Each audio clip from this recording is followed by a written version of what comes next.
Daily. Taste the Daily. ఇక double engine సర్కార్ కోసమే బీహార్ ప్రజలు మరోసారి ఎన్డీఏకు పట్టం కట్టారని ఏపీ బీజేపీ మాజీ అధ్యక్షురాలు రాజమండ్రి ఎంపీ దగ్గుబాటి పురంధేశ్వరి అన్నారు. బీహార్ లాంటి రాష్ట్రంలో 200 స్థానాలకు పైగా గెలుచుకోవడం అద్భుత విజయమని ఆమె అన్నారు.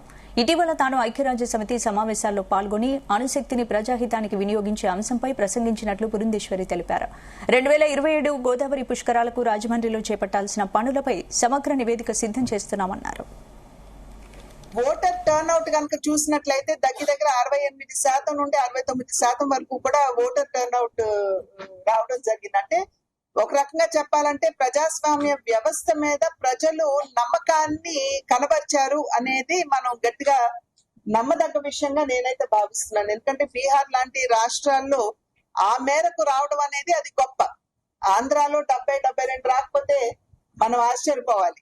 అలాగే బీహార్ లో 69 దాకా వచ్చిందంటే మనకి అది నిజంగా మనం అందరం కూడా స్వాగతించదగ్గ విషయం.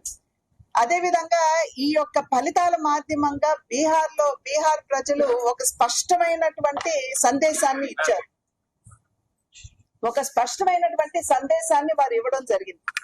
అంటే ఈ ఫలితాల మాధ్యమంగా మనకు అర్థమైనటువంటి విషయం ఏంటంటే అభివృద్ధి, సంక్షేమం ఈ రెండింటికి పెద్దపీట వేస్తూ అక్కడ గనక పరిపాలన జరిగినట్లయితే ఖచ్చితంగా అటువైపు ప్రజలు ఉంటారు అనేటువంటి విషయానికి ఇంతకు ముందు ఏదైతే ఉన్నదో అంటే మహాగఠబంధన్ అప్పట్లో కాంగ్రెస్, ఆర్జేడీ అందరూ వారి యొక్క కలయికలో ప్రభుత్వం ఉన్నటువంటి సందర్భంలో అసలు లా అండ్ ఆర్డర్ లేదు, డెవలప్మెంట్ అనేది లేదు.